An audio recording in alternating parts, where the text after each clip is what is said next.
Iran में एक तरफ अली खामेनेई का जनाजा, दूसरी ओर हॉर्मुज में खामेनेई की खूंखार सेना आईआरजीसी के भीषण हमले। अली खामेनेई का पार्थिव शरीर पिछले 4 महीनों से सुपुर्दे खाक होने का इंतजार कर रहा है।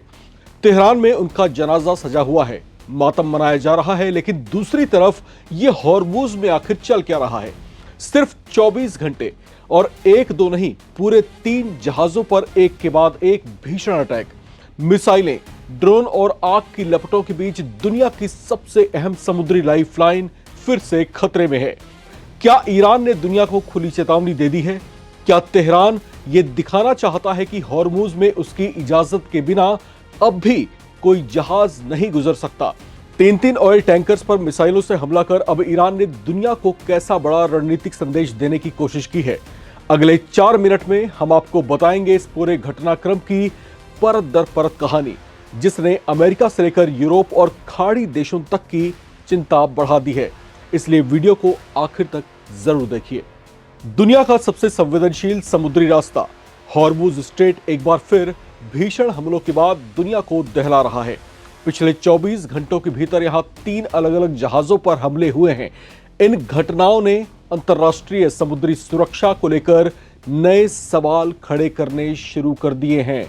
United kingdom maritime trade operations यानी यूकेएमटीओ के मुताबिक हमले में 2 जहाज लगभग पूरी तरीके से तबाह और बर्बाद हो चुके हैं, जबकि तीसरे जहाज को ड्रोन हमले में मामूली नुकसान ही पहुंचा। अच्छी बात यह रही कि जहाज पर मौजूद किसी भी शख्स को घायल होने की खबर नहीं है, लेकिन जहाज अपनी यात्रा पूरी रखने में सफल रहा। हालांकि इससे पहले जिस जहाज पर मिसाइल से हमला किया गया था उस पर भीषण आग की लपटें उठती देखी गई। वहीं कुछ घंटों के बाद ओमान के तट के पास एक और जहाज पर भीषण अटैक हुआ, जिसमें भी आग लगने की सूचना मिली थी। लगातार 3 घटनाओं ने समुद्री व्यापार जगत में चिंता फिर से बढ़ा दी है। अब सवाल उठता है कि आखिर इन हमलों का मकसद क्या हो सकता है। कई डिफेंस एक्सपर्ट्स का इसे लेकर मानना है कि ईरान ये संदेश देना चाहता है कि हॉर्मुज स्ट्रेट में उसकी बादशाहत अभी भी कायम है। उसकी रणनीतिक मौजूदगी और प्रभाव को अभी भी कोई नजरअंदाज नहीं कर सकता। कुछ रिपोर्ट्स में यह दावा भी किया गया कि जिन जहाजों को निशाना बनाया गया वे ईरान द्वारा निर्धारित समुद्री मार्ग से हट गए थे। हालांकि इन दावों की कोई आधिकारिक पुष्टि फिलहाल नहीं हो पाई है, लेकिन इन्हें क्षेत्रीय शक्ति प्रदर्शन के संकेत के रूप में देखा जा रहा है। इस बीच ईरान के विदेश मंत्री अब्बास अराक्ची ने अमेरिका को भी कड़ा संदेश दिया है। उन्होंने कहा कि अगर धमकियों का सिलसिला जारी रहा तो किसी अंतिम समझौते की दिशा में बातचीत आगे नहीं बढ़ सकेगी। उन्होंने यह भी कहा कि ईरानी जनता और सशस्त्र बल किसी भी दबाव या धमकी से डरने वाले नहीं हैं। इसलिए अमेरिका को धमकीबाजी छोड़कर किए गए समझौतों का सम्मान करना चाहिए।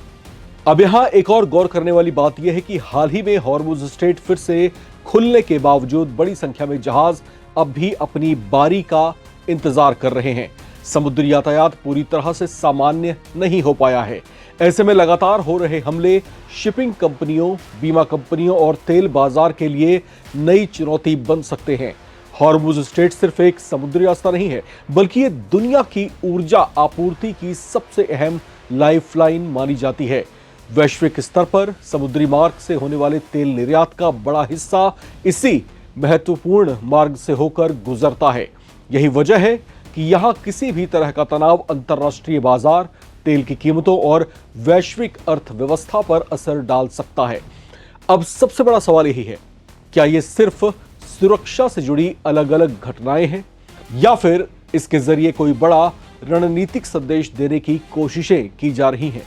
क्या ईरान अपने क्षेत्रीय प्रभाव को दोबारा स्थापित करना चाहता है या फिर यह पश्चिमी देशों पर दबाव बनाने की एक नई रणनीति हो सकती है? इन सवालों के जवाब आने वाले कुछ दिनों में कुछ घटनाओं के साथ में स्पष्ट हो सकते हैं।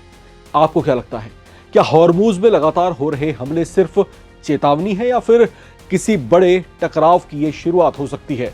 अपनी राय लिखकर कमेंट बॉक्स में जरूर शेयर करें। चैनल को सब्सक्राइब करना ना भूलें ताकि आप ना रहे किसी खबर से बेखबर। देखते रहें नवभारत टाइम्स।